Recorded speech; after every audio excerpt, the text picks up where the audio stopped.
The rain came down like God's tears that Thursday evening, drumming against the windows of our tiny apartment with a rhythm that matched my racing heart. I stood in the doorway of our bedroom, one hand pressed against my still flat belly, the other clutching the edge of the doorframe so tightly my knuckles had turned white.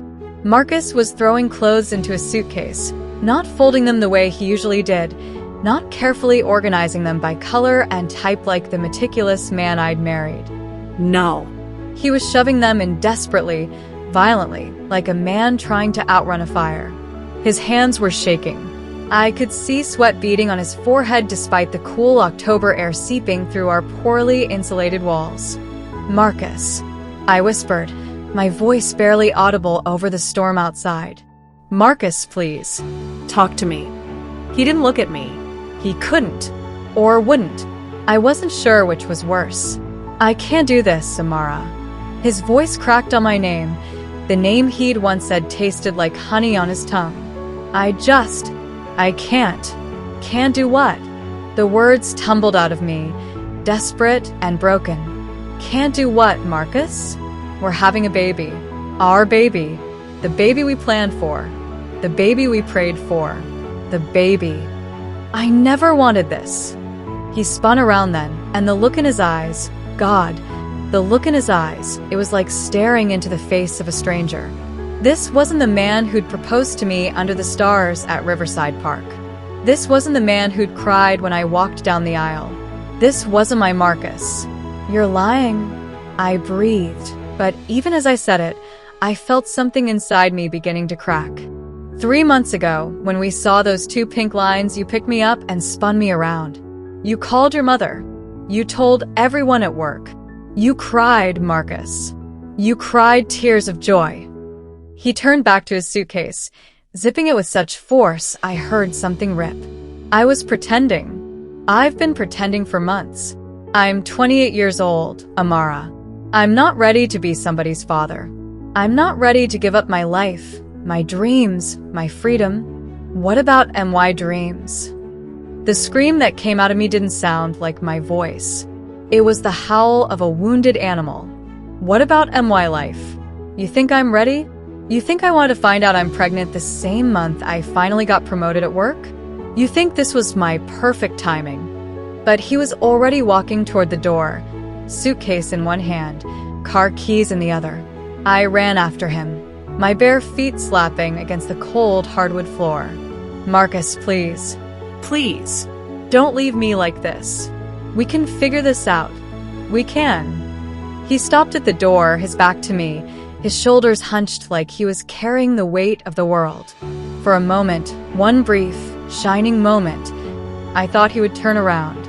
I thought he would drop that suitcase and wrap his arms around me and tell me it was all just fear talking, that we would be okay, that he loved me. "I'm sorry," he whispered, so quietly I almost didn't hear it over the rain. "I'm so sorry, Amara, but I have to go." And then he was gone. I stood in that doorway until I couldn't feel my feet anymore. Until the rain stopped. Until the sky turned from angry gray to soft purple to deep, starless black. I stood there because if I moved, if I closed that door, it would make it real.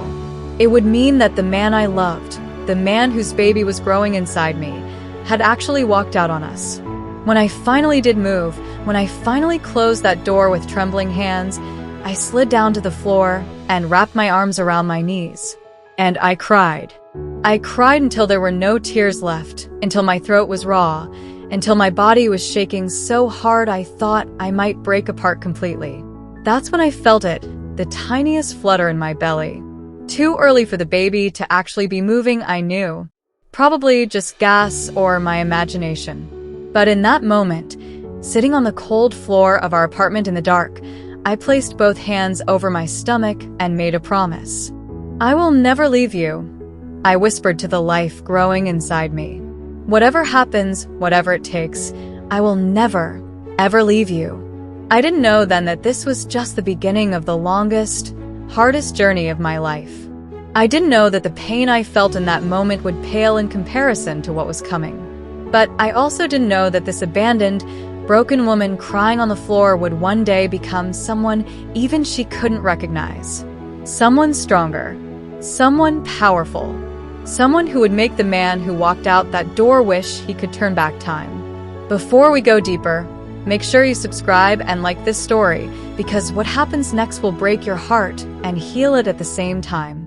Let me take you back to the beginning, to when Marcus Hayes was not the villain of my story, but the hero I thought would save me from my ordinary life. We met on a Wednesday afternoon in late spring, 4 years before that terrible rainy night. I was 23 years old, working as a junior accountant at Morrison & Associates, barely making enough to cover rent for the studio apartment I shared with my best friend, Keisha. I had dreams back then, big, beautiful dreams of starting my own financial consulting firm, of being the kind of woman who walked into rooms and commanded respect, of making my late mother proud. But dreams don't pay bills, and at 23, I was more focused on surviving than thriving. The coffee shop where it happened was nothing special. Just another overpriced cafe, where young professionals pretended to work on their laptops while actually scrolling through social media. I was actually working, hunched over a stack of spreadsheets I'd printed out because my eyes were too tired to stare at another screen. My third cup of coffee had gone cold beside me, and I had ink stains on my fingers from the pen that had leaked in my purse. "Excuse me," a deep voice said above me. "Is this seat taken?" I looked up, ready to give my standard polite but dismissive response, and found myself staring into the warmest brown eyes I'd ever seen. He was tall, over 6 feet, with skin the color of mahogany and a smile that made something in my chest flutter unexpectedly. I said eloquently, suddenly very aware of the coffee stain on my white blouse and the fact that I hadn't brushed my hair since that morning. No. I mean, yes. I mean, it's available. The seat. You can sit. His smile widened. Thanks. Every other table is full, and I've got a conference call in 10 minutes that I really can't take standing up. He sat down across from me, pulling out a laptop that looked significantly more expensive than mine. I tried to go back to my spreadsheets, but I kept sneaking glances at him. There was something about the way he carried himself, confident but not arrogant, focused but approachable. He wore a crisp white shirt with the sleeves rolled up to his elbows, revealing strong forearms. A silver watch glinted on his left wrist. About 5 minutes into his call, his laptop made a terrible beeping sound, and the screen went black. No. Emater frantically pressing keys. Come on, not now. Not right now. Without thinking, I leaned forward. Betrayal. He looked up at me, panic in his eyes. I was in the middle of a presentation to our biggest client. I have the files on here. I have. My charger. I interrupted, already digging in my bag. What kind of laptop? HP. But you don't have to. I pulled out my charger and handed it to him. It's universal. Hurry. The gratitude on his face was almost comical. He plugged in the laptop, and we both held our breath as it slowly came back to life. When his screen lit up again, he actually closed his eyes in relief. You just saved my career, he said, turning back to his call. Give me 2 minutes to finish this, and then let me buy you lunch. Please. It's the least I can do. That lunch turned into dinner. Dinner turned into a walk through the park. The walk turned into exchanging phone numbers. And those phone numbers turned into daily texts, then nightly calls, then weekend dates, then stolen moments whenever we could find them. Marcus Hayes was everything I thought I wanted. He worked in marketing for a mid-sized tech company, was ambitious but not cutthroat, charming but not shallow. He remembered small details, how I took my coffee, that I was allergic to shellfish, that I always wore my mother's silver necklace. He listened when I talked about my dreams of starting my own firm, and unlike other men I dated, he didn't try to fix my problems or tell me my goals were unrealistic. You're going to do it, he'd say, his fingers intertwined with mine as we walked through the city. I can see it. You're going to build something amazing, Amara. And I'm going to be right there cheering you on. 6 months after that coffee shop meeting, he took me back to the same cafe. We sat at the same table where we'd met, and he slid a small velvet box across to me. "I know it's fast," he said, his voice trembling slightly. "I know people will say we should wait. But Amara, I've never been more certain of anything in my life. You're my person. You're my future. And I don't want to waste another day not being your husband." I said yes before he even finished opening the box. The ring was simple, a small diamond on a silver band, but to me, it might as well have been the crown jewels. Because it represented everything I'd been searching for: security, partnership, love that felt like home. We got married 4 months later in a small ceremony at City Hall. Only our closest friends attended: Keisha as my maid of honor, Marcus's college roommate David as his best man. We couldn't afford a fancy wedding or a honeymoon, but it didn't matter. We had each other. We had our tiny apartment that barely fit a bed and a couch. We had our dreams and our plans and our promises. 5 years, Marcus said to me on our wedding night, holding me close as we danced to music playing from his phone in our cramped living room. "In 5 years, I'll be running my own department. You'll have started your consulting firm. We'll buy a real house with a backyard. And maybe," he kissed my forehead, "maybe we'll start thinking about kids." "Maybe," I echoed, feeling like the luckiest woman alive. For the first year of our marriage, life was good. Not perfect. We struggled with money, argued about whose turn it was to do dishes, stressed about bills and careers and the future. But we were happy. We were partners. We were building something together. Then year 2 came, and subtle things started to shift. Marcus began working later hours. He was going for a promotion, he said, and needed to prove himself. I understood. I was pulling long hours myself, trying to save money and make connections that would help me eventually strike out on my own. But the late nights turned into missed dinners. Missed dinners turned into canceled date nights. And somewhere in the middle of year 3, I realized we were living like roommates who occasionally had sex, not husband and wife. "We need to reconnect," I told him one Saturday morning, finding him on the couch scrolling through his phone instead of joining me for our traditional weekend brunch. "When's the last time we actually talked? Really talked?" He glanced up, irritation flickering across his face before he masked it with a smile. "You're right. I'm sorry, baby. Work has just been insane. But things will calm down soon. I promise." They didn't calm down. If anything, they got worse. I started noticing other things. How he'd angle his phone away from me when texting. How he'd suddenly developed an interest in going to the gym, something he'd never cared about before. How he'd come home smelling like perfume that wasn't mine. "Are you having an affair?" I asked him one night, my heart pounding so hard I thought it might burst through my chest. The shock on his face seemed genuine. What? Amara? No. God, no. "How could you even think that?" "Then what's going on?" "Because you're disappearing on me, Marcus. I can feel you pulling away, and I don't understand why." He pulled me into his arms then, holding me tight. "I'm not going anywhere. I love you. You're just stressed, and I've been distracted with work. But we're solid, Amara. We're always going to be solid." I believed him. God help me, I believed him. 2 months later, I found out I was pregnant. We hadn't been actively trying, but we hadn't been preventing either. We talked about it vaguely, someday and eventually and when we're more stable. But when I saw those 2 pink lines appear on the pregnancy test in our bathroom, something inside me shifted. Suddenly, someday was now. Eventually was here. And I realized I wanted this. I wanted this baby. I wanted to build a family with this man I loved. When I told Marcus, his reaction was everything I'd hoped for. He picked me up and spun me around. He called his mother crying. He placed his hand on my still flat stomach and whispered promises to our unborn child about being the best daddy in the world. For 3 blissful months, we were us again. He came home on time. We talked about baby names and nursery colors. We held hands and made plans. He even started looking at bigger apartments, saying we needed more space for our growing family. I thought we'd weathered the storm. I thought we were back on track. I had no idea that the man I loved was living a lie. That every gentle touch was laced with guilt. That every promise was hollow. That he was counting down the days until he could escape.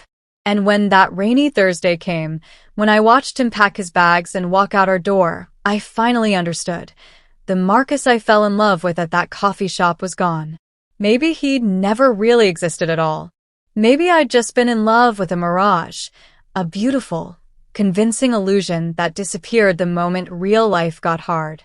The first thing I did after Marcus left was throw up. I barely made it to the bathroom, falling to my knees in front of the toilet as my body purged not just the dinner I'd barely touched but all the hope I'd been carrying. When there was nothing left in my stomach, I dry heaved until my ribs ached and my throat burned. The second thing I did was call Keisha. "He's gone," I sobbed into the phone, my voice so broken I barely recognized it. "Keisha, he left. He left. I'm pregnant, and he left." She was at my apartment in 20 minutes, still wearing her pajamas under her coat, her hair wrapped in a bonnet. She found me curled up on the bathroom floor, shaking so hard my teeth were chattering. "Oh, baby," she whispered, sliding down to the floor beside me and pulling me into her arms. "Oh, Amara. I got you. I got you." I don't remember much about that first night. Keisha stayed with me, holding me through the crying fits, bringing me water I couldn't drink and blankets I couldn't get warm under. She called in sick to work the next day. And the next. She moved back into my apartment, the one we'd shared before I got married, and became my lifeline. "You need to eat," she'd say gently, bringing me crackers and ginger ale when the morning sickness hit. "The baby needs you to eat. The baby." God, the baby.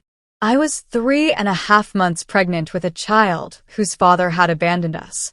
Every time I thought about it, fresh waves of panic would crash over me. How was I going to raise a baby alone? I could barely afford rent on my salary.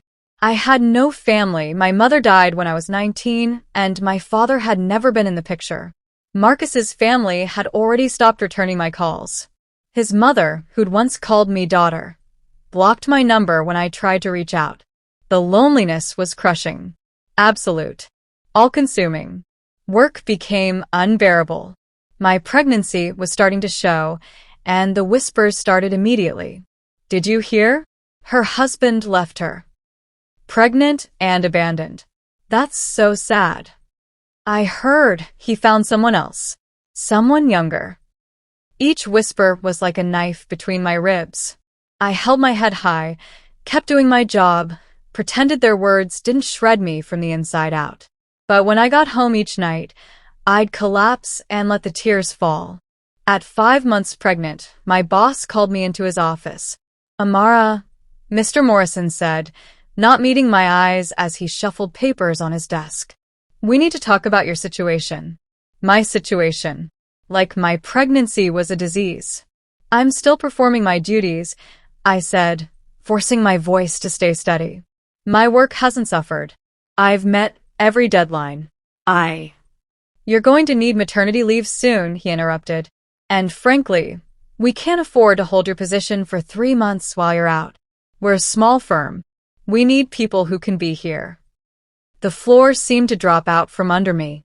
Are you firing me?" "We're restructuring. Your position is being eliminated.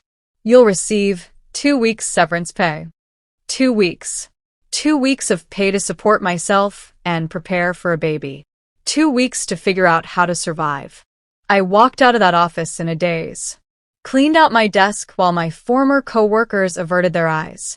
Carried my box of belongings to my car and sat in the parking lot, staring at nothing.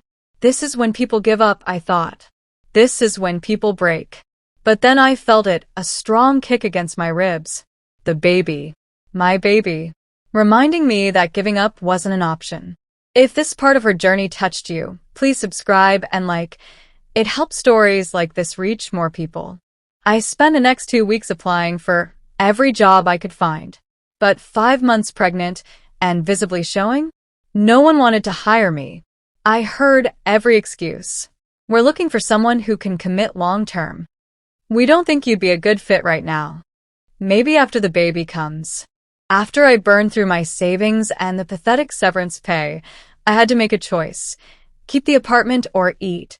Ishozit. I moved into Keisha's one-bedroom apartment, sleeping on her couch, trying to make myself as small and unobtrusive as possible even as my belly grew bigger each day. You're not a burden, Keisha would say every time I apologized for taking up space in her home, for eating her food, for existing. You're my sister. This is what sisters do. But I felt like a burden. I felt like a failure. I felt like every cruel thing those whispers at work had implied about me. At 7 months pregnant, I found work at a diner. It was hard, physical labor, standing on swollen feet for 8-hour shifts, carrying heavy trays, dealing with rude customers who'd stare at my belly and make comments about how I should be home resting instead of working. But it paid. Not much, but enough to contribute to Keisha's rent and start saving for baby supplies. Order up, the cook would yell, and I'd hustle to grab the plates, my back aching, my feet throbbing, my heart breaking a little more each day. One night, a couple came in with their newborn baby. I watched the father cradle the infant with such tenderness, such obvious love, and I had to excuse myself to cry in the storage room. Because my baby would never have that. My baby would never know what it felt like to be held by their father, to be wanted by him. I cried for 10 minutes, then washed my face, reapplied my lipstick, and went back to work. This became my pattern. Survive during the day, break at night. Put on a brave face for the world. Fall apart in private. Pretend I was okay, even as I felt myself fragmenting into 1,000 pieces. At 8 months pregnant, I went to the hospital alone for my ultrasound. The technician asked if the father would be joining us. No, I said simply, staring at the ceiling because I couldn't bear to see the pity in her eyes. Would you like to know the sex? I nodded, not trusting my voice. Congratulations. You're having a girl. A girl. A daughter. A tiny human who would look to me for everything: love, protection, guidance, strength. The weight of that responsibility should have crushed me. Instead, something shifted. Hardened. Solidified. My daughter would never see me broken. My daughter would grow up knowing that women are warriors. That we survive. That we rise. I went into labor on a Tuesday night in December, 3 days before Christmas. Keisha rushed me to the hospital, holding my hand through every contraction, coaching me through every push.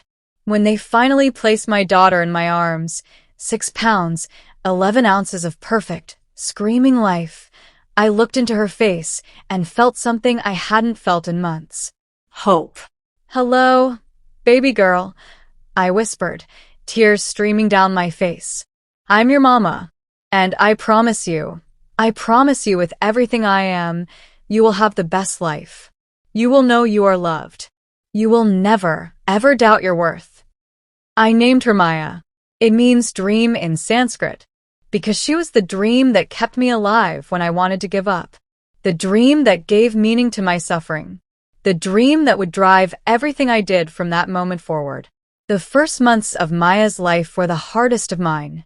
I was working at the diner again 2 weeks after giving birth because I had no choice. Keisha watched Maya during my shifts, refusing to take money even though I knew she was struggling too.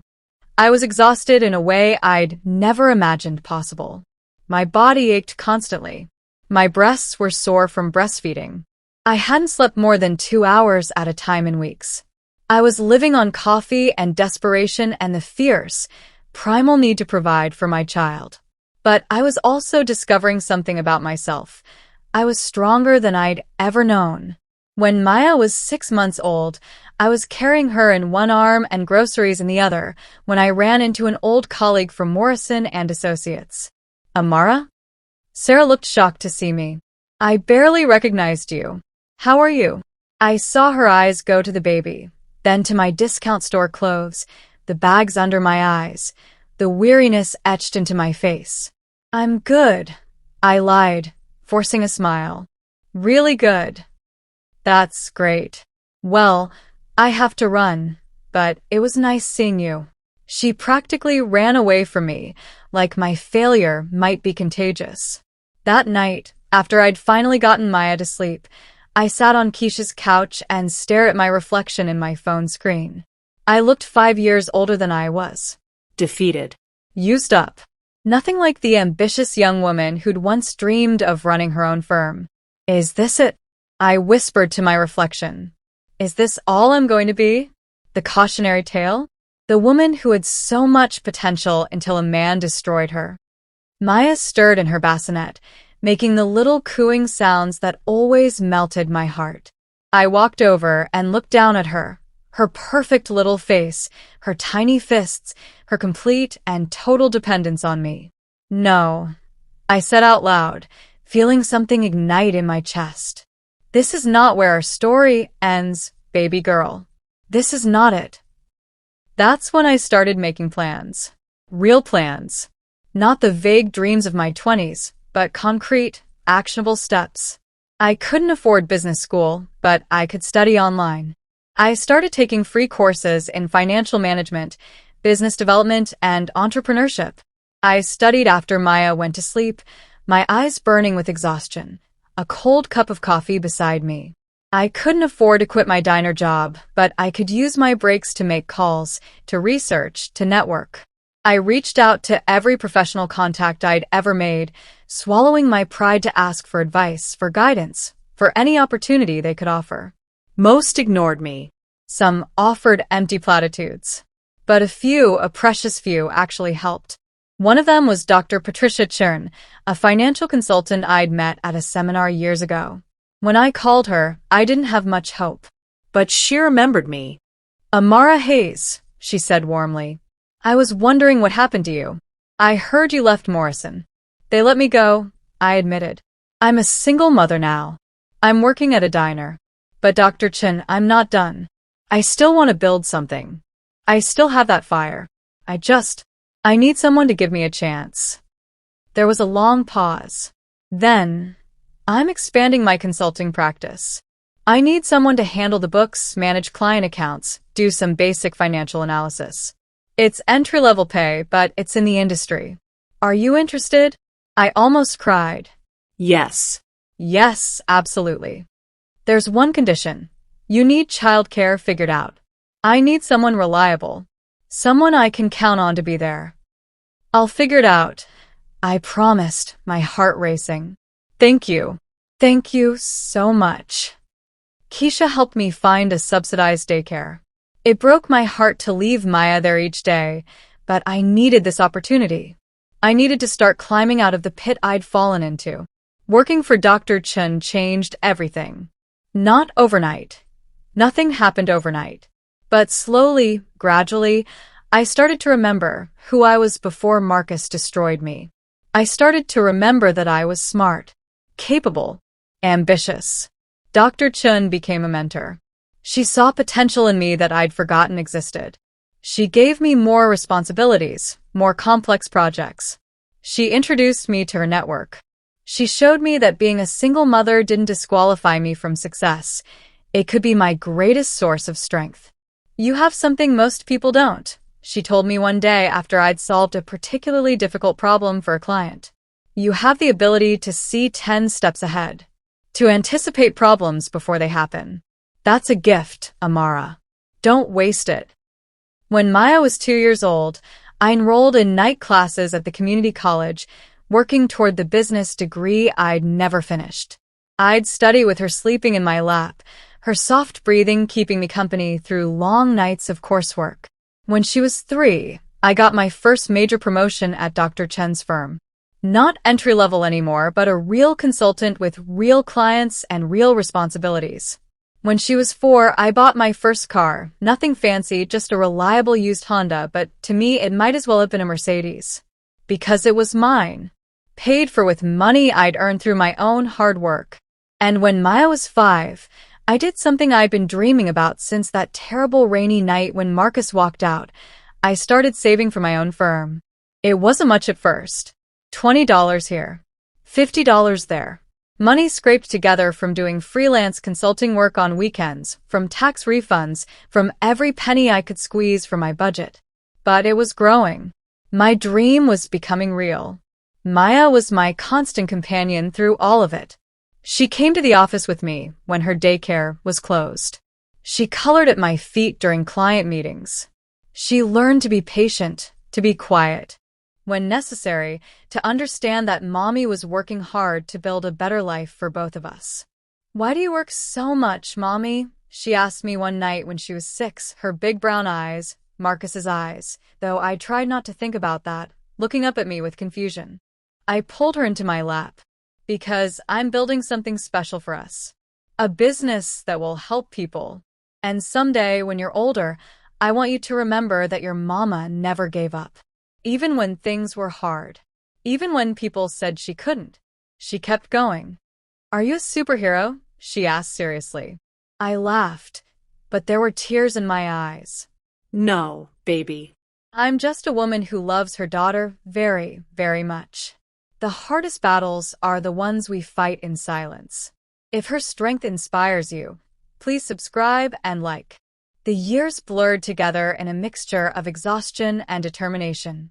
I watched other single mothers give up, let bitterness consume them, let their circumstances define them. I understood the temptation. God, I understood it. But every time I felt myself slipping, every time the weight became too heavy, I'd look at Maya and remember. She was watching, learning, becoming. And I refused to teach her that women are victims. That men can break us. That we should ever settle for less than we deserve. By the time Maya was 7, I'd saved enough to rent a small office space. Not much, just a single room in a rundown building downtown. But it had my name on the door, Amara Hayes Consulting. Dr. Chin helped me land my first few clients. Small businesses that needed financial guidance.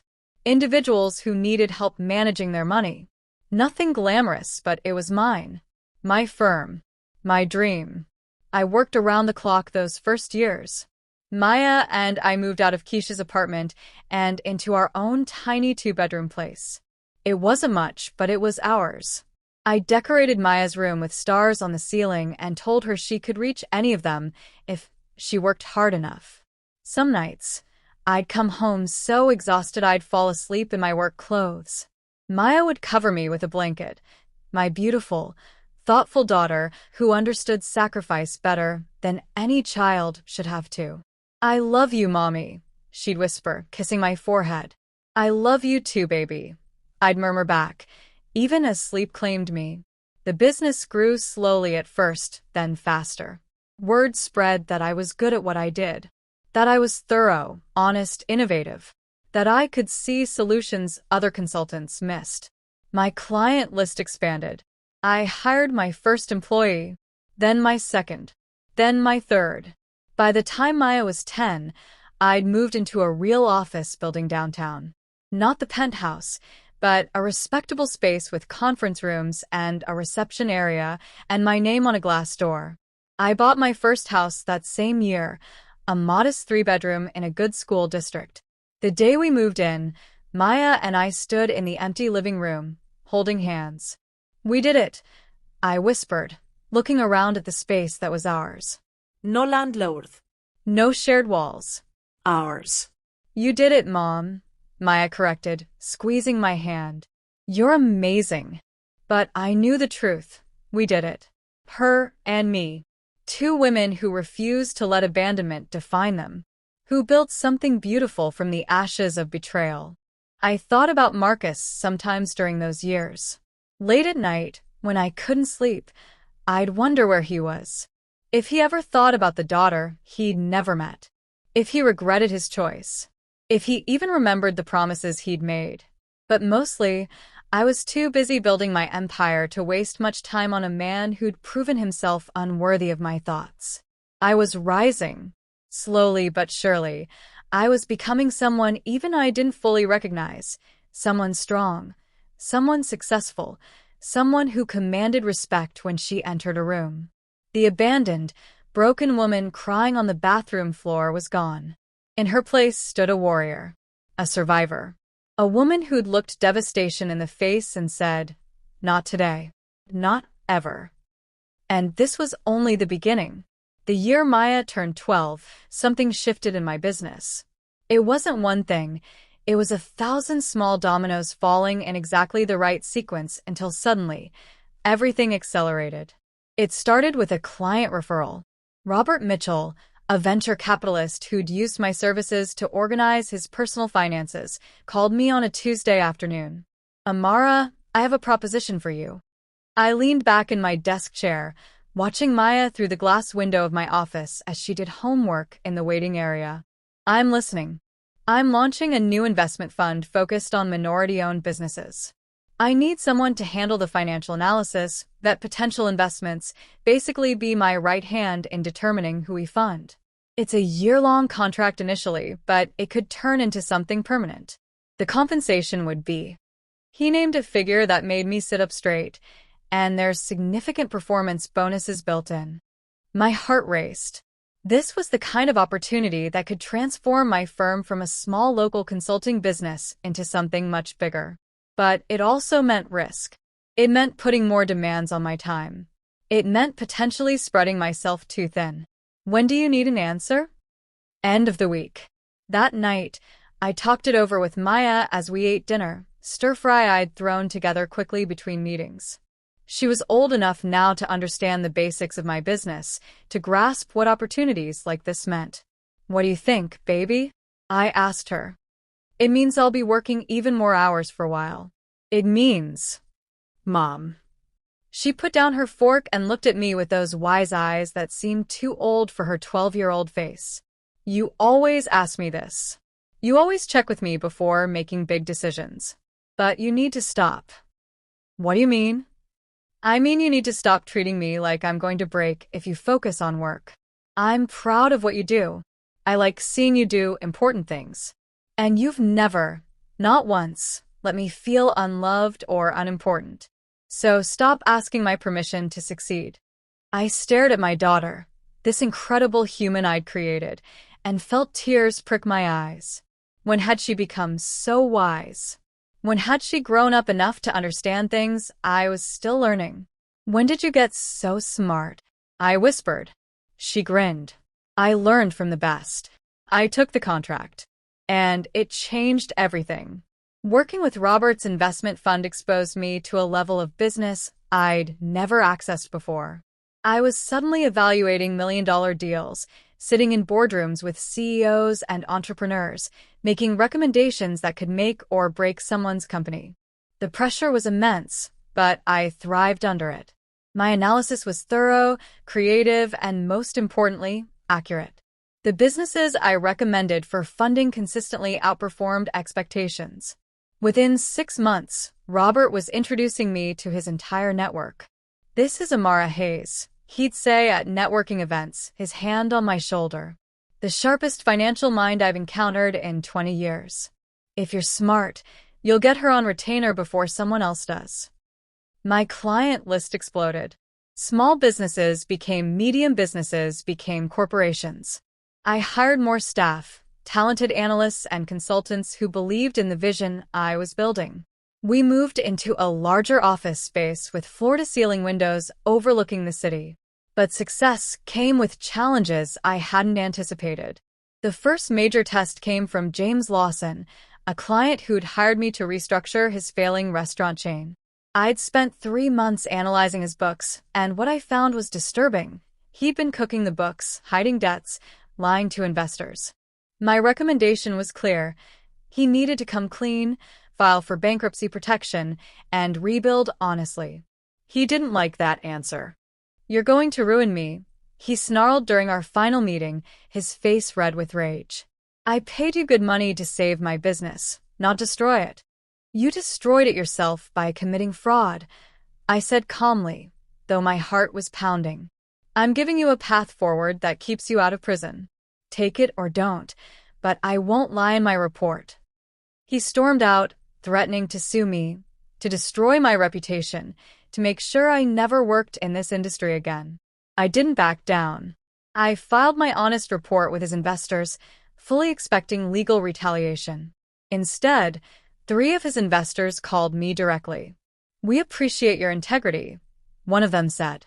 Most consultants would have told him what he wanted to hear. "You told him the truth. We'd like to work with you on our other ventures." That moment taught me something crucial. Integrity wasn't just morally right, it was good business. Word spread that I couldn't be bought, that my analysis was honest even when the truth was ugly.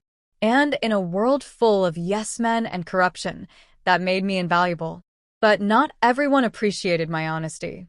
The second major challenge came from within my own team. Sarah Chun, no relation to Dr. Patricia Chun, was one of my senior analysts. Brilliant, ambitious, and increasingly resentful of working under me. I started noticing small things.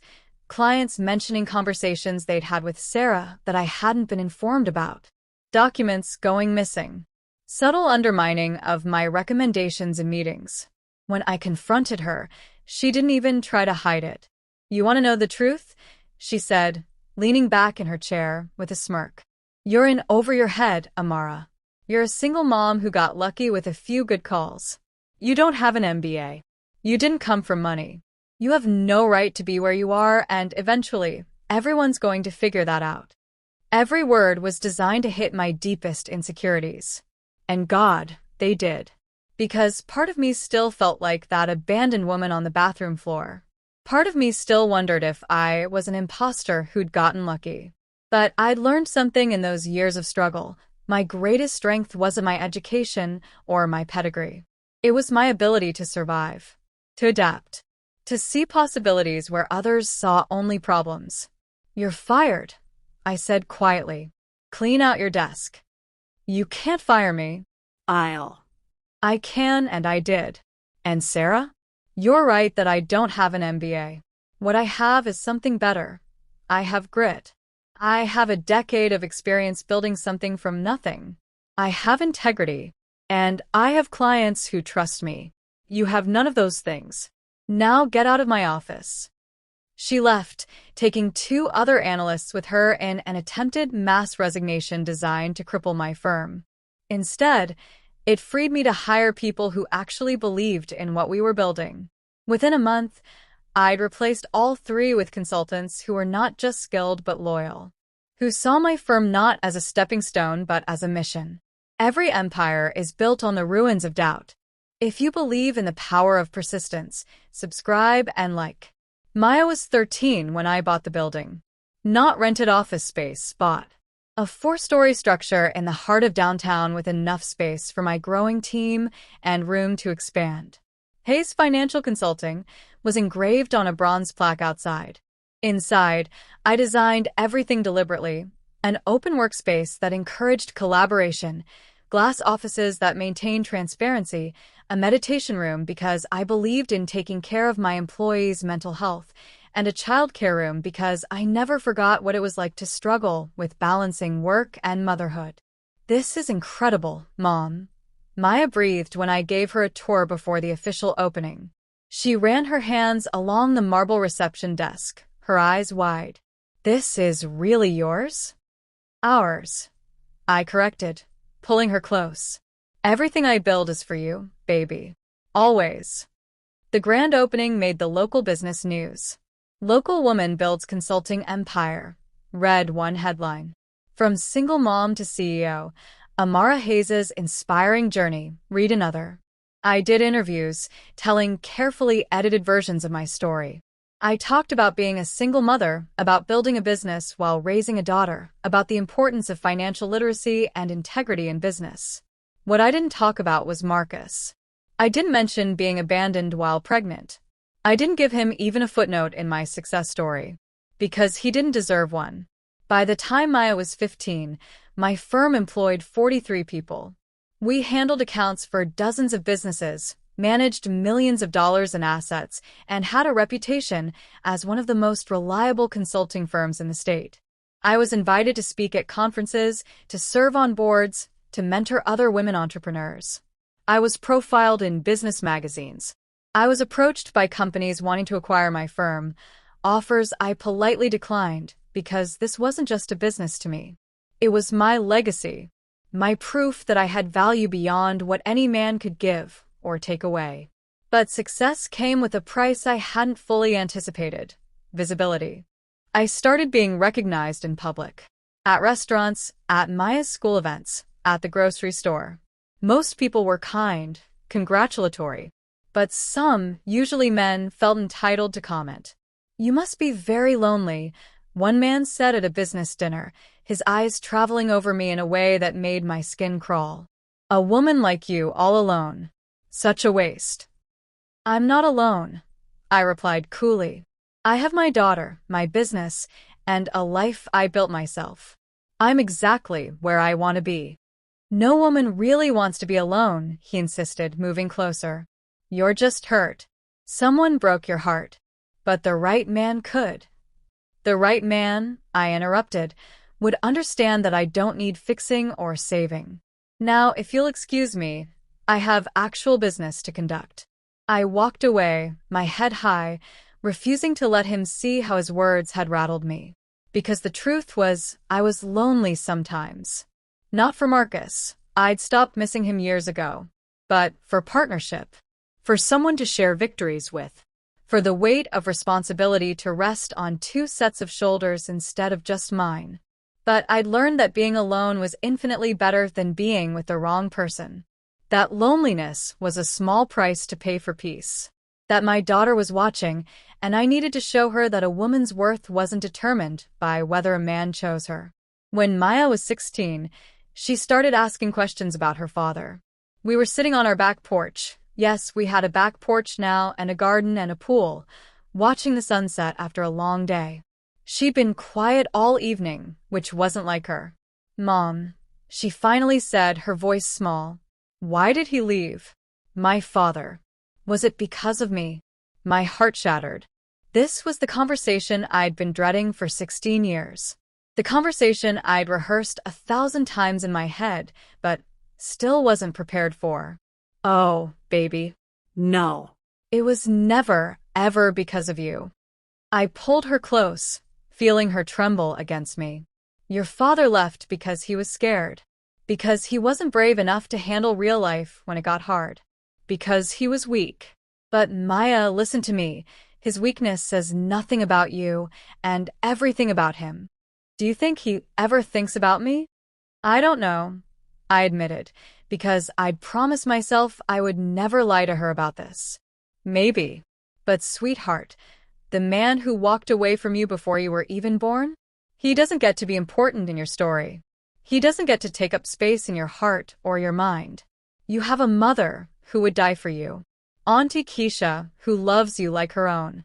A whole community of people who think you're amazing. That's your family. That's what matters." She was quiet for a long moment then. "I don't need him. I just wanted to make sure you knew that. Sometimes I see you work so hard, and I worry that you're trying to prove something to someone who doesn't matter." The wisdom in her words stunned me. Had I been doing that? Was I still trying to prove to Marcus that he'd made a mistake? Or had I genuinely built this life for me and Maya? "I'm not building this for him," I said slowly, realizing the truth as I spoke it. "I'm building it despite him. There's a difference. Everything I've done has been to give you the best life possible and to prove to myself, not him, but myself, that I'm more than what happened to me." "You are," she said simply, hugging me tight. "You're everything, Mom." That conversation marked a shift in both of us. Maya became even more confident, more self-assured. She threw herself into her studies with the same intensity one threw myself into work. She talked about going to college, about studying business, about maybe joining my firm one day. And me? I stopped carrying the weight of Marcus's betrayal quite so heavily. I started to believe, really believe, that I had value beyond my ability to survive. That I was successful not despite being a single mother, but because the experience had shaped me into someone unstoppable. At 17, Maya was accepted to 3 prestigious universities with full scholarships. The day the last acceptance letter came, we screamed and danced around the kitchen like maniacs. "You did it, baby," I cried, spinning her around. "You did it. We did it, she corrected, echoing words I'd once said to her. You and me, Mom. Always. The business continued to grow. By Maya's 18th birthday, my firm had expanded to 3 locations across the state. We'd been recognized as one of the top consulting firms in the region. I'd been named Businesswoman of the Year by the Chamber of Commerce. I was 42 years old, and I had built an empire from nothing. From tears and desperation, and those dark nights when I didn't think I could survive another day. I had proven that being abandoned didn't mean being defeated. That single mothers weren't charity cases or cautionary tales, but warriors who deserved respect. My success wasn't just measured in money or accolades, though. It was measured in Maya's confidence. In the employees whose lives I'd changed by giving them opportunities and fair wages. In the clients whose businesses I'd saved or helped grow.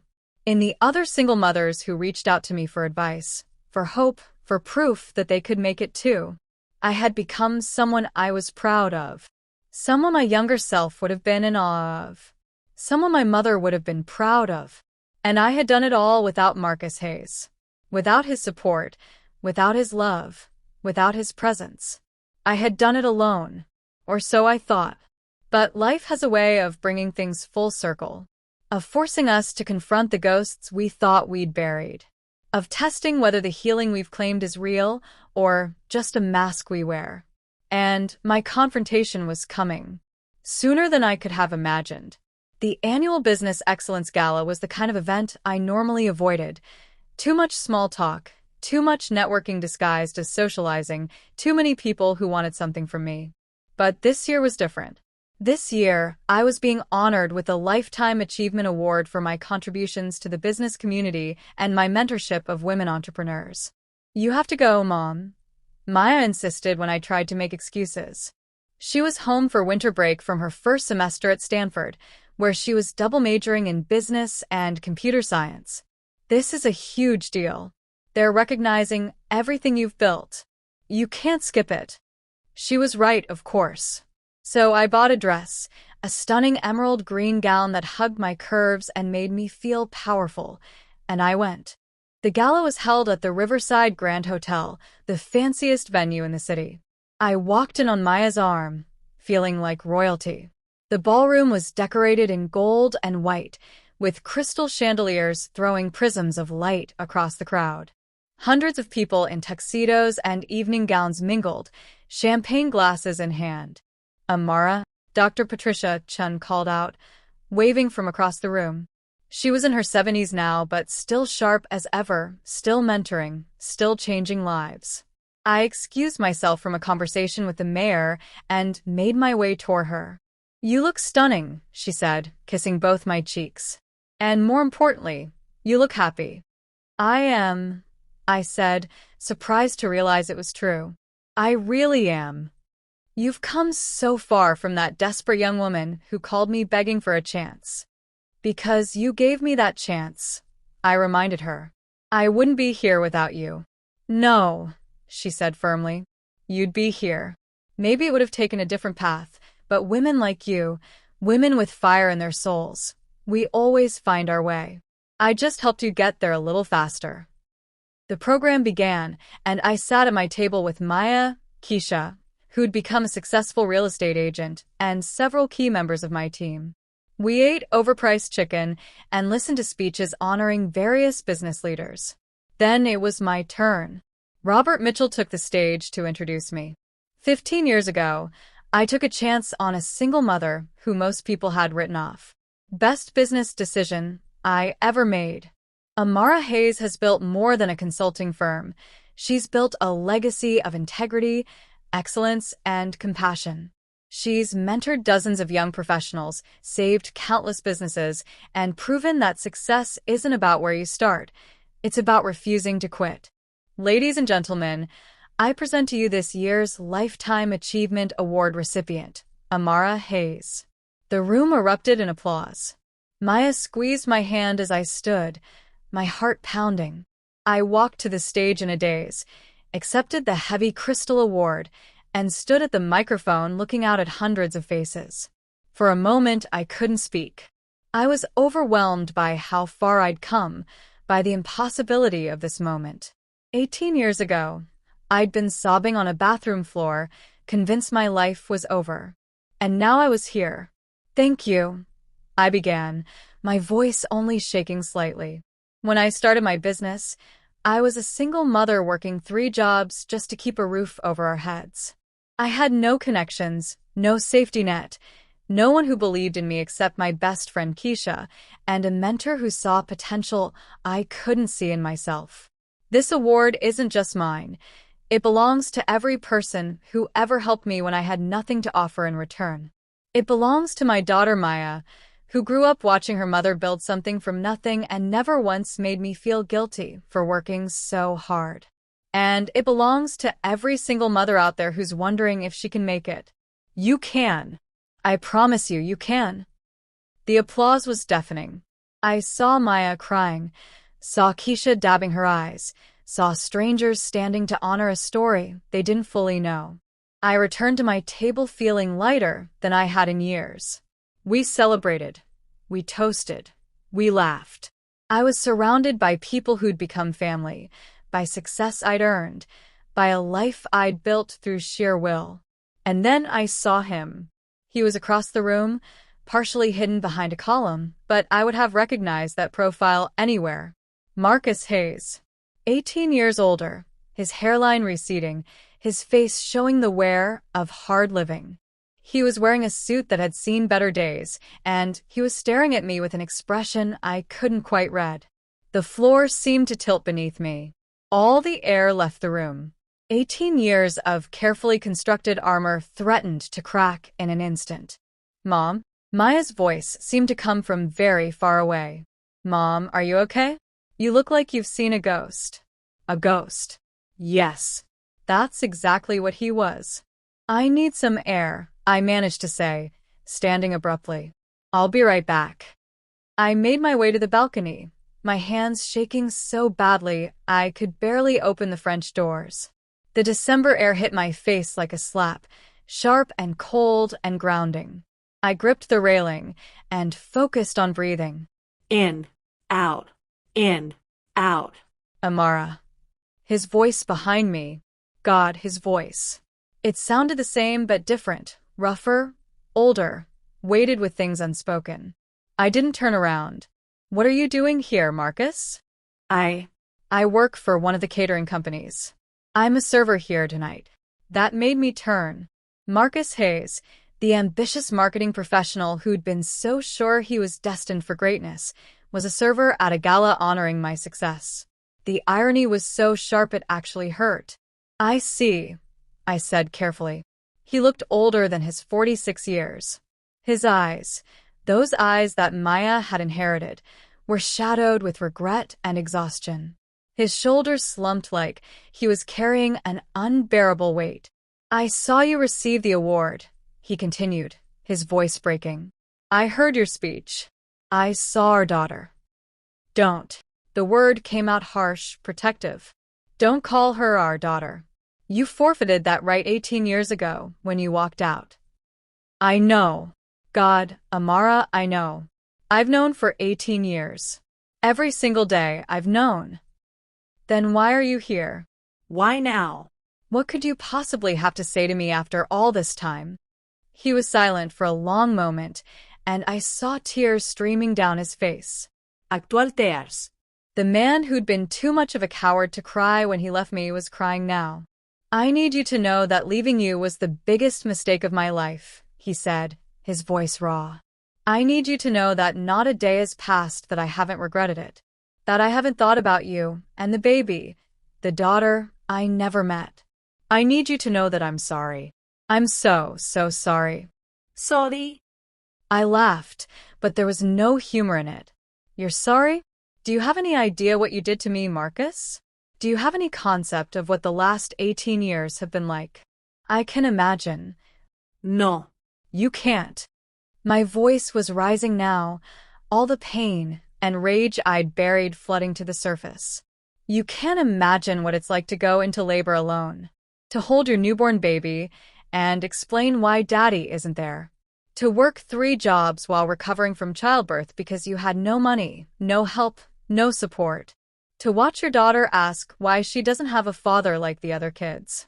You can't imagine. You're right, he whispered. I can't. I'm sorry. Stop saying you're sorry. Sorry doesn't mean anything. Sorry doesn't change the fact that you abandoned us when we needed you most. Sorry doesn't erase the nights I cried myself to sleep wondering how I was going to survive. Sorry doesn't. I broke off, pressing my hands to my face. I would not cry. Not here. Not in front of him. I had already given this man too many of my tears. What happened to you? I asked finally, looking at him again.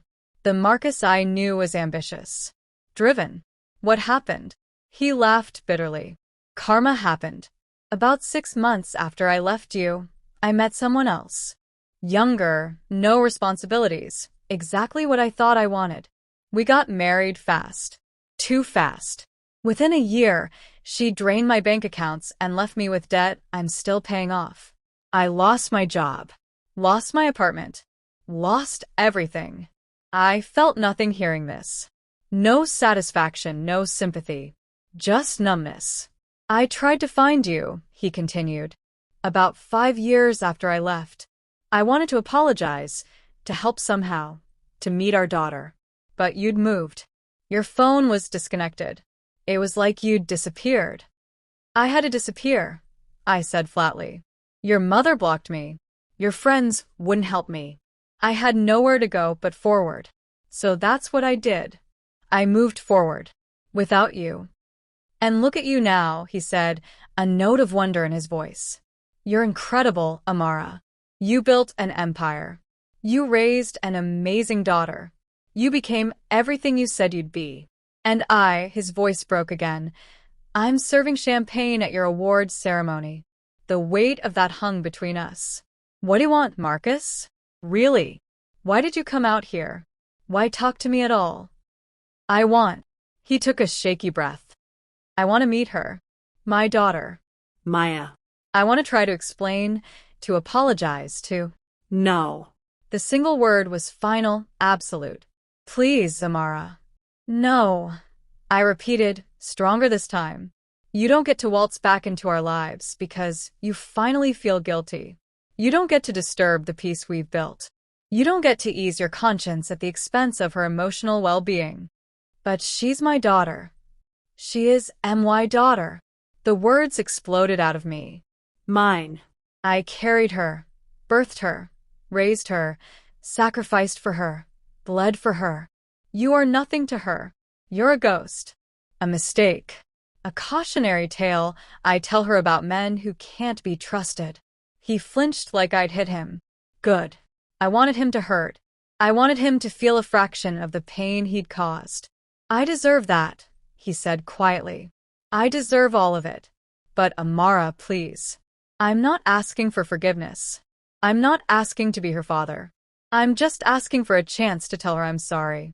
To let her know that my leaving had nothing to do with her and everything to do with my own cowardice. I stared at him, this broken man who'd once broken me. Part of me wanted to say yes, to believe that closure might heal something in Maya that I couldn't heal myself. But the protective mother in me, the woman who'd shielded her daughter from every hurt I could prevent, refused to take that risk. I'll think about it, I said finally. That's all I can promise. I'll think about it. But Marcus? If I decide to tell her about you, it won't be on your terms. It'll be on hers. And if she wants nothing to do with you, you'll respect that. You will disappear again. Permanently. Do you understand? He nodded, tears still streaming down his face. Thank you. That's more than I deserve. Yes, I agreed coldly. It is. I turned to go back inside, then paused. Marcus? I need you to know something. I forgave you years ago. Not for you, but for me. Because carrying that hatred was weighing me down. But forgiveness doesn't mean reconciliation. It doesn't mean you get a place in our lives. It just means I've made peace with what happened. I understand, he whispered. And Amara? I'm proud of you. I know I have no right to say that, but I am. You deserved better than what I gave you. You deserved everything. And you went out and got it anyway. I didn't respond. There was nothing left to say. I walked back into the ballroom, back to the celebration of my success, back to my daughter and my chosen family. Maya looked up as I approached, concern in her eyes. Are you okay, Mom? I looked at her, this beautiful, brilliant young woman who'd grown up knowing she was loved even in the absence of a father, who'd never doubted her worth because I'd spent 18 years showing her she was worthy, who'd become strong and confident and kind despite, or perhaps because of, the challenges we'd faced. I'm perfect, I said, hugging her tight. Absolutely perfect. And in that moment it was true. The rest of the gala passed in a blur. I smiled, networked, accepted congratulations, all while my mind spun with the weight of seeing Marcus. When we finally got home, Maya curled up beside me on the couch like she used to do when she was small. Something happened tonight, she said. It wasn't a question. I'd never lied to my daughter. I'd always promised her honesty, even when the truth was painful. And I wasn't going to start lying now. Yes, I admitted. Something happened, but I need some time to process it before we talk about it. Can you give me that? She studied my face for a long moment, then nodded. Of course. But Mom? Whatever it is, we're going to be okay. You taught me that. No matter what happens, we survive it together. My heart swelled with love for this incredible human I'd created. When did you get so wise? I learned from the best, she said, echoing words she'd spoken years before. I spent the next week in turmoil. Part of me wanted to pretend I'd never seen Marcus, to let sleeping dogs lie, to protect Maya from the pain of knowing her father had been so close and so broken. But another part of me, the part that valued truth above comfort, knew she deserved to know. Deserved the choice of whether or not to meet him. I talked it over with Keisha, who'd been my sounding board for 18 years. What does your gut say? She asked over coffee at her kitchen table. My gut says keep him away from her. He hurt us. He doesn't deserve access to the life we built. But, Keisha prompted, because she knew me too well. But what if she needs this for her own closure? What if 30 years from now, she resents me for making this decision without her? Keisha reached across the table and squeezed my hand. Amara, you've spent 18 years making every decision with Maya's best interests at heart. You've never been selfish with her, never put your needs before hers. Trust that instinct now. Whatever you decide, it'll be the right thing because you're incapable of making any choice that would harm her. I talked to Dr. Chun, who offered a different perspective. The question isn't whether Marcus deserves this, she said during one of our monthly mentor lunches. It's whether Maya deserves the opportunity to form her own opinion of him. She's 18 now, an adult. And you've raised her to be thoughtful, intelligent, emotionally mature. Trust that the values you've instilled in her will guide her reaction. Finally, after 2 weeks of internal debate, I sat Maya down. It was late evening, and we were in our living room with a fireplace crackling. I'd made us both tea, and I sat across from her, my hands wrapped around the warm mug for courage. That night at the gala, I began slowly. I saw someone from my past. Someone I never expected to see again. Maya set down her tea, giving me her full attention. Who? Your father. The words hung in the air between us. Maya's expression didn't change, not shock, not anger, just careful consideration. Tell me, she said simply. So I did. I told her everything. About seeing him serving at the gala. About the conversation on the balcony. About his regret and his request to meet her. I left nothing out, gave her all the information so she could make an informed decision. When I finished, Maya was quiet for a long time. I waited, letting her process, fighting every maternal instinct to fill the silence with reassurance or guidance. How do you feel about it? She finally asked. Honestly? Conflicted. Part of me wants to protect you from him.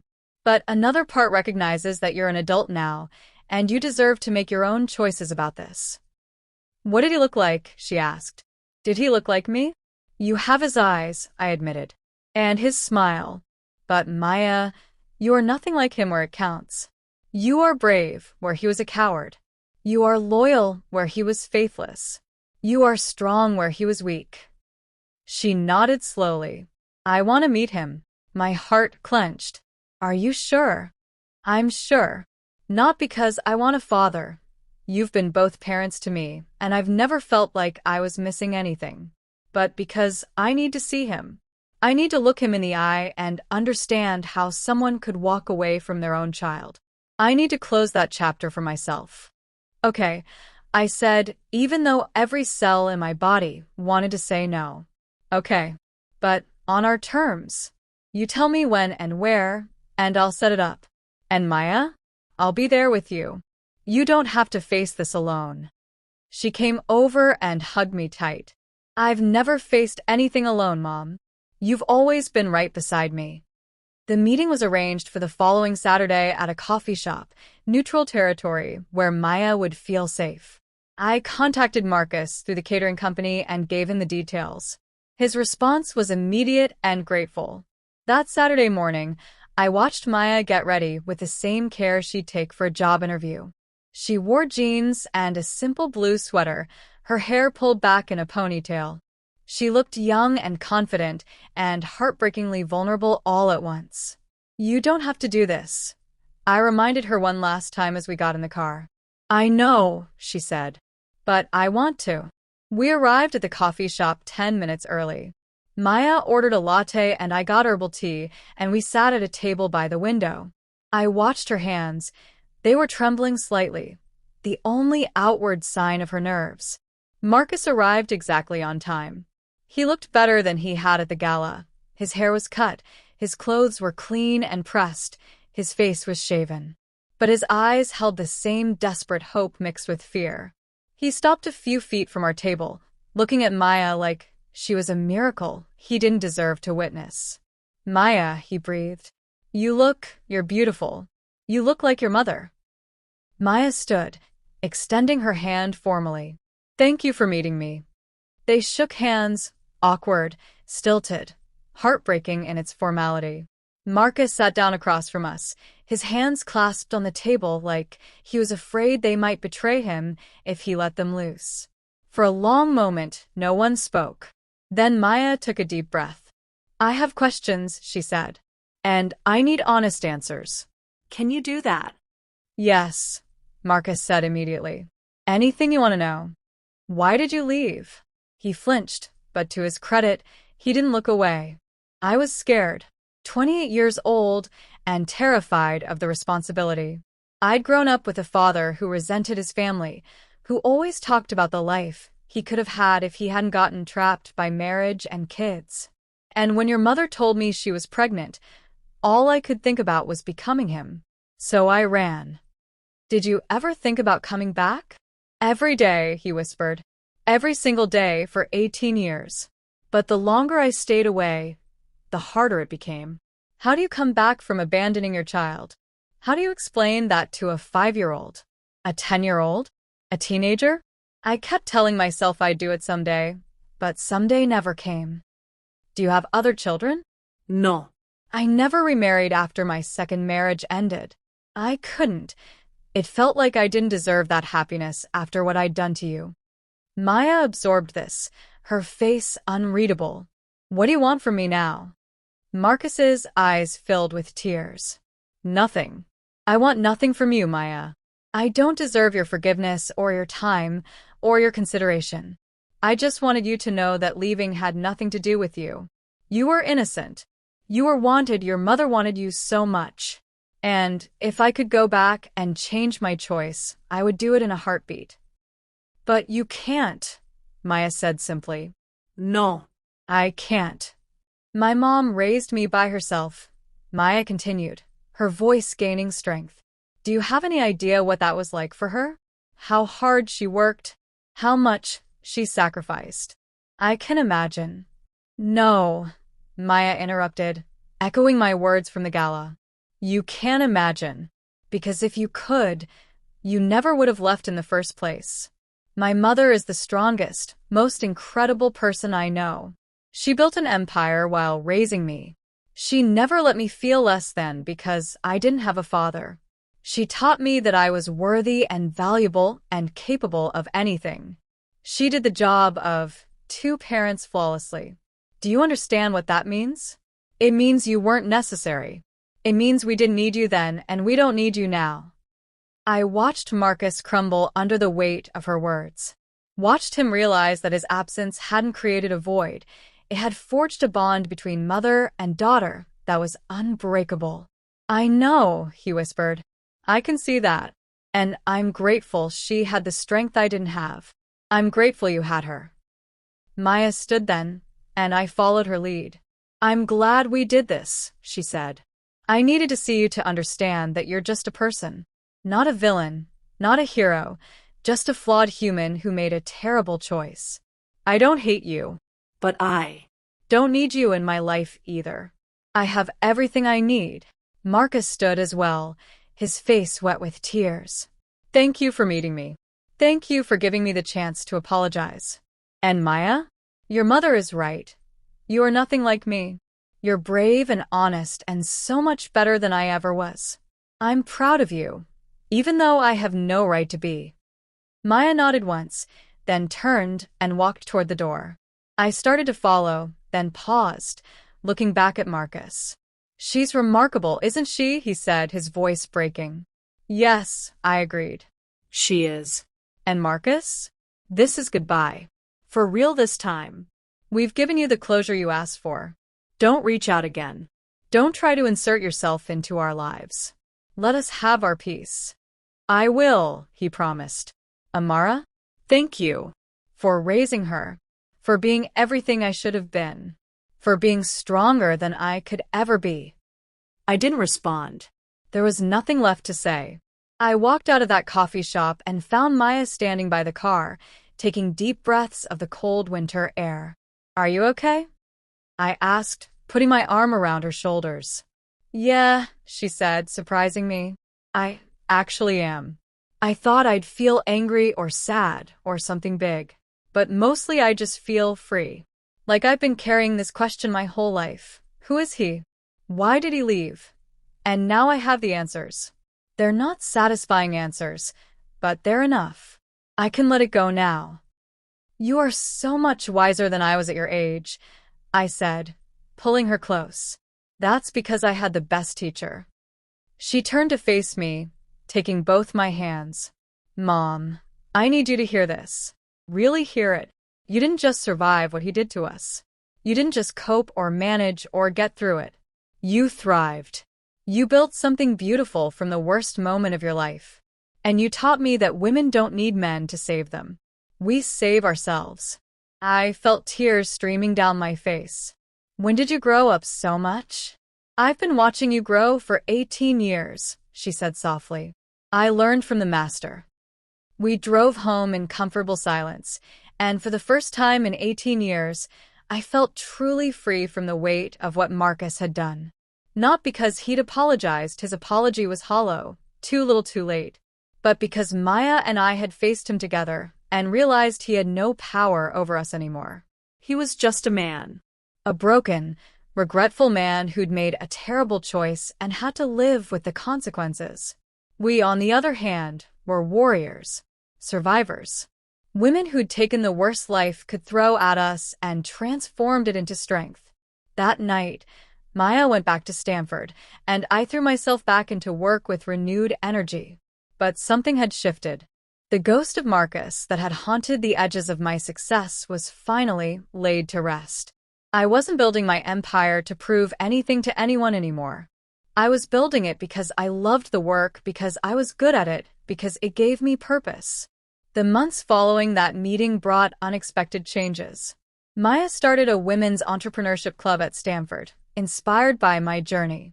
She wanted to help other young women, especially those from difficult backgrounds, believe they could build successful careers and lives.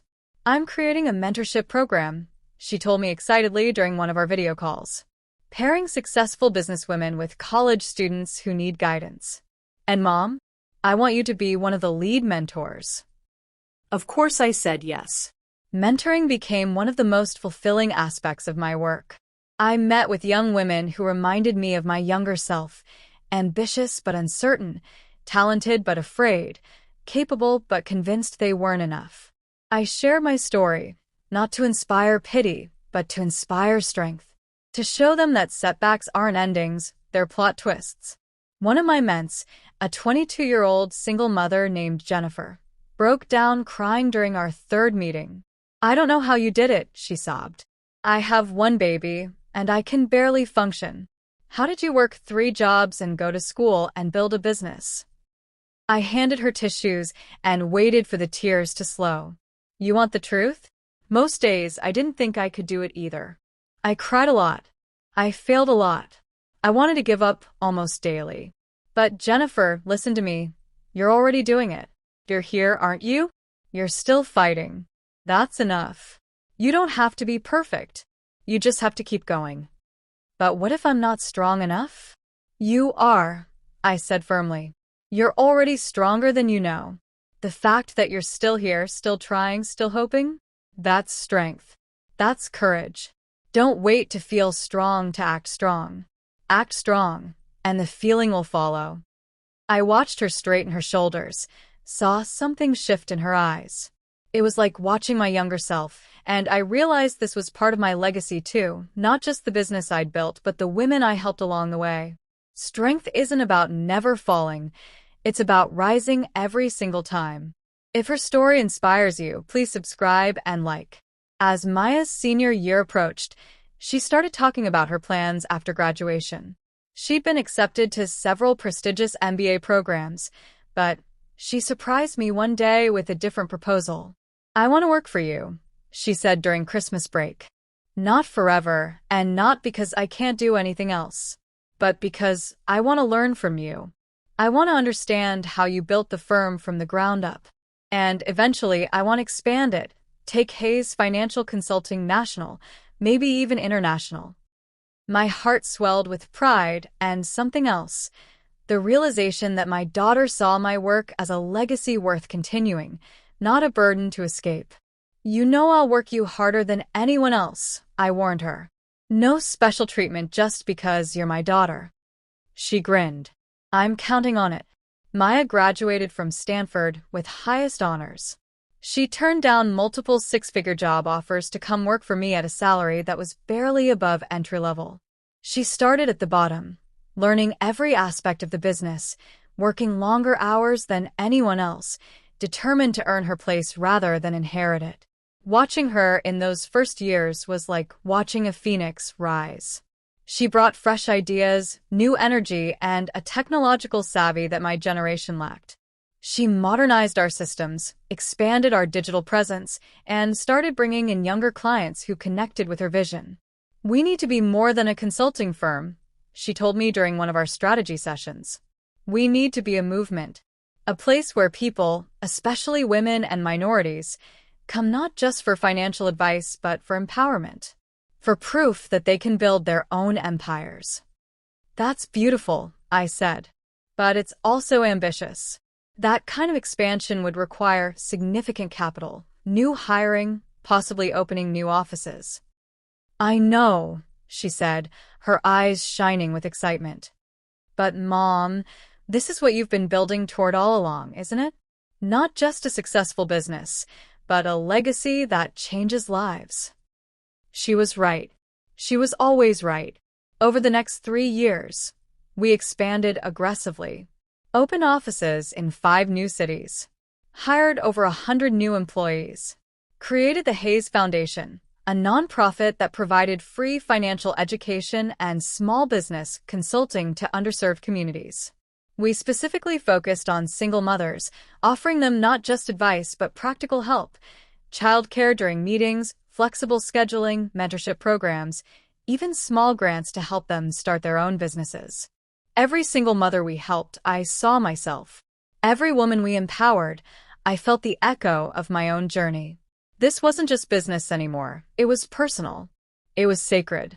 It was my way of ensuring that what happened to me, the abandonment, the struggle, The near destruction would never destroy another woman if I could help it. By the time I was 50 years old, Hayes Financial Consulting had become one of the most respected firms in the country. We managed billions in assets, employed over 300 people, and had helped launch thousands of small businesses. But what I was most proud of wasn't the money or the prestige. It was the lives we changed. It was the single mothers who'd gone from food stamps to business owners. It was the women who'd escaped abusive relationships and rebuilt their financial independence. It was the young professionals who'd learned that success and integrity weren't mutually exclusive. It was Maya, standing beside me not as my shadow but as my partner, carrying the torch forward into a future I'd once thought impossible. On my 50th birthday, Maya threw me a surprise party at the firm. When I walked in, I was greeted by hundreds of people, employees, clients, men's, friends, all gathered to celebrate not just me, but what we'd built together. Speech, someone called out, and the crowd took up the chant.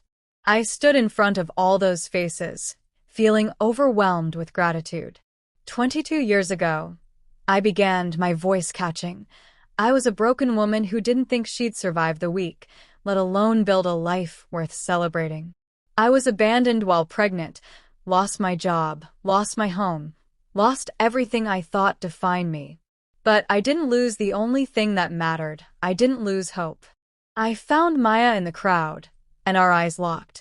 My daughter asked me once why I worked so hard, and I told her I was building something special. But the truth is, she was building me just as much as I was building this business. Every time I wanted to quit, I looked at her face and found a reason to keep going. Every time I felt weak, her existence made me strong. This firm, this success, this life, it's not mine. It's ours. It belongs to every person who ever helped me when I had nothing. Every employee who believed in our vision. Every client who trusted us with their dreams. Every single mother who refuses to let her circumstances define her. We are proof that being abandoned doesn't mean being defeated. That single mothers aren't tragedies, we're warriors. And warriors don't just survive. We conquer. The applause was thunderous. People were crying, I was crying, and in that moment, I felt something I'd spent 2 decades building toward, complete peace with my past and absolute excitement for my future. I had done it, not despite what Marcus did to me, but because of it. His betrayal had forged me into someone stronger, wiser, more compassionate than I ever would have been if he'd stayed. His absence had created space for me to discover my own power. And that was the greatest victory of all. 5 years later, on a crisp autumn morning, I received a call that I'd been half expecting for years. "Ms. Hayes," an unfamiliar voice said. "This is St. Mary's Hospital. We have a patient here, a Marcus Hayes, who listed you as his emergency contact. He's asking for you." My first instinct was to say no, to tell them they had the wrong person, to hang up and pretend I'd never received the call. But something stopped me. Maybe curiosity, maybe closure, maybe just the understanding that this was the final chapter of a story that deserved an ending. "What's wrong with him?" I asked. "He has stage 4 pancreatic cancer. The doctors don't think he is long. Days, maybe a week." I closed my eyes, feeling a complex mixture of emotions I couldn't quite name. Not satisfaction. I'd never wanted him to suffer. But not grief either. Just a quiet acknowledgement that life had come full circle. "I'll be there in an hour," I said. I told Maya about the call. She was 28 now, running her own division of the company, engaged to a wonderful man named David who treated her like she hung the moon. She'd built a life full of love and success and joy, everything I'd dreamed for her. "Do you want me to come with you?" she offered. "No, baby. This is something I need to do alone." The hospital room was sterile and white, and Marcus looked even worse than I'd imagined. The cancer had ravaged him. He was gaunt, pale, barely recognizable as the man who'd once swept me off my feet. But his eyes, those eyes that Maya had inherited, still held awareness. Amara, he whispered when he saw me. You came. I sat in the chair beside his bed, keeping a careful distance. The nurse said you were asking for me. I wanted to see you one more time. To say. He paused, struggling for breath. To say thank you. For what? For raising Maya. For being the parent I should have been. For proving that she didn't need me. He coughed, and I saw pain cross his face. I've followed your success over the years. Read every article.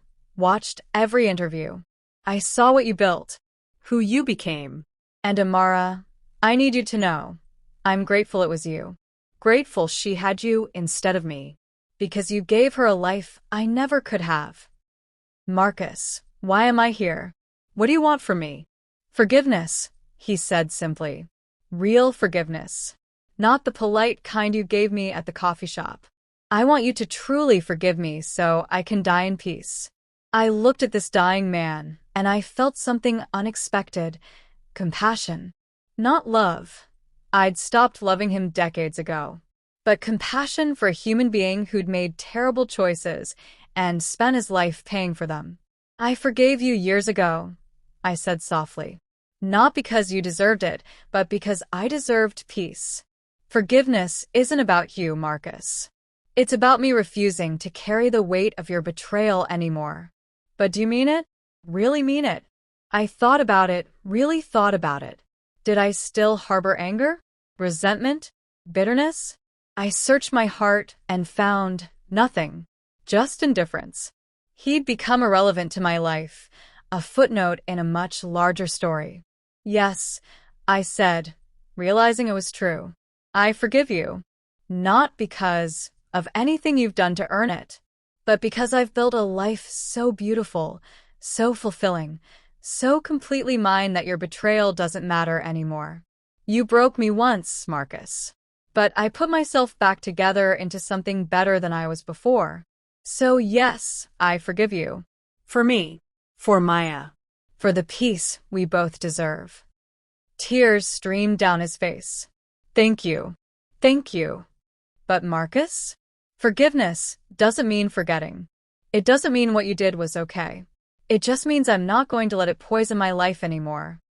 I understand. He reached for my hand, and after a moment's hesitation, I let him take it. Will you tell Maya something for me? What? Tell her I'm sorry I didn't get to know her. Sorry I missed watching her grow up. Sorry I was too much of a coward to be her father. But tell her I'm grateful, so grateful, that she had you. I'll tell her. I promised. We sat in silence for a while, two people who'd once promised forever and ended up as strangers. Finally, I stood to leave. Goodbye, Marcus. Amara, he called as I reached the door. If there's an afterlife, I'm going to spend it being proud of you. Both of you. I nodded once and walked out of that hospital room. I never saw Marcus Hayes again. He died 3 days later, and I didn't attend his funeral. That chapter was closed, and I had no need to revisit it. But I did tell Maya what he'd said. We were having dinner at my house. Yes, I'd upgraded from the modest 3-bedroom to a stunning home with a view of the river, and she listened quietly as I recounted the conversation. How do you feel about it? She asked when I finished. At peace, I said honestly. For the first time in 23 years, I feel completely at peace with what happened. It shaped me, but it doesn't define me anymore. Good, she said, raising her wine glass. Because, Mom, you are so much more than what he did to you. You always have been. We clinked glasses, and in that moment, I realized the truth. I hadn't just survived abandonment. I'd transcended it. I'd taken the worst moment of my life and transformed it into fuel for the best years of my life. 6 months after Marcus's death, Maya got married. The wedding was beautiful, held in our backyard, overlooking the river, with 200 guests celebrating love and commitment and the promise of partnership. As I watched her walk down the aisle in her stunning white dress, I thought about the journey that had brought us here. From that terrible rainy night when her father walked out, to this perfect sunny day when she walked toward the man who'd proven himself worthy of her. From the bathroom floor where I'd promised to never leave her, to this moment where I was letting her go, not because she was leaving me, but because she was expanding her family to include someone who cherished her. I thought about all the nights I'd cried myself to sleep wondering how I'd survive. All the days I'd worked until my body ached and my mind was numb. All the moments I'd wanted to give up but kept going, because she needed me to. And I realized it had all been worth it. Every tear, every struggle, every moment of pain and doubt and fear, it had all led to this. To watching my daughter marry a good man who saw her value. To building a business that changed lives. To becoming a woman I was proud to be. During the reception, Maya asked me to dance. As we swayed to the music, she whispered, "Thank you, Mom, for everything. For never giving up. For showing me what strength looks like. For being both my mother and my hero." "You made it easy," I whispered back. "You were always worth fighting for." "So were you," she said. "I hope you know that. You were always worth fighting for too." Those words broke something open in me, some last piece of doubt I'd been carrying. Because she was right. I was worth fighting for. I was worth the struggle. I was worth every moment of pain it took to get here. If this story moved you, please subscribe and like for more true life stories that touch the heart. Today, I'm 55 years old. Hayes Financial Consulting has expanded internationally with offices in 12 countries. We've helped launch over 10,000 small businesses. We've trained hundreds of young professionals. We've created a model for how businesses can be both profitable and purposeful. But more importantly, we've proven that being abandoned doesn't mean being defeated. That single mothers aren't charity cases, but CEOs in the making. That the worst moments of our lives can become the foundation for our greatest triumphs. I still mentor young women every week. I still tell my story, not for sympathy, but for inspiration. I still remember what it felt like to have nothing and to believe I was nothing. And I use that memory to fuel everything I do. Maya now runs the company alongside me. She's brought innovations I never imagined, taken us in directions I never dreamed possible. Watching her lead fills me with pride that sometimes makes my chest ache. She has a daughter now, my granddaughter, Sophia. And when I hold that precious baby in my arms, I think about the cycle we've broken. Sophia will grow up knowing she comes from a line of strong women. Women who survive. Women who thrive. Women who transform pain into power. She'll never know the fear I felt that rainy night. She'll never experience the desperation or the loneliness or the crushing weight of abandonment. Because her mother and her grandmother built a life where women are protected, valued, and empowered. That's the legacy I'm most proud of. Not the money or the success or the recognition, but the knowledge that I've created a better world for the women who come after me. Sometimes, late at night, I stand in my office and look out at the city lights. I think about that young woman who once sat on a bathroom floor, broken and alone, wondering if she'd survive until morning. And I wish I could go back and tell her, "You're going to make it. More than make it. You're going to soar. You're going to build something beautiful. You're going to raise an incredible daughter. You're going to change lives. You're going to be happy." But I can't go back. None of us can. We can only move forward. And that's exactly what I did. What I'm still doing. What I'll continue doing until my last breath. Marcus Hayes abandoned me when I was pregnant. He thought he was destroying my life. He thought he was leaving me with nothing. But he was wrong. He left me with everything that mattered. My daughter, my strength, my determination, my refusal to be defeated. He left me with a fire in my soul that nothing could extinguish. And from that fire, I built an empire. Not for him, not to prove anything to him, but for me. For Maya. For every woman who's ever been told she's not enough, she can't do it, she should give up. We are enough. We can do it. And we never, ever give up. This is my story. The story of how being abandoned became the catalyst for becoming unstoppable. The story of how the worst night of my life led to the best years of my life. And if there's one thing I want every person who hears this story to understand, it's this: your circumstances don't define you. Your response to them does. The darkest moments can become the foundation for your brightest future. And you, yes, you, are capable of far more than you know.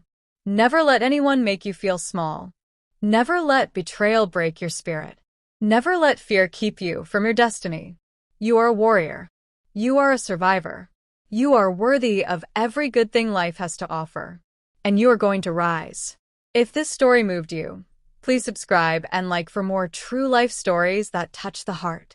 Remember, the end of one chapter is just the beginning of another. Your greatest triumph might be waiting on the other side of your deepest pain. Never give up. Never stop fighting. Never forget your worth.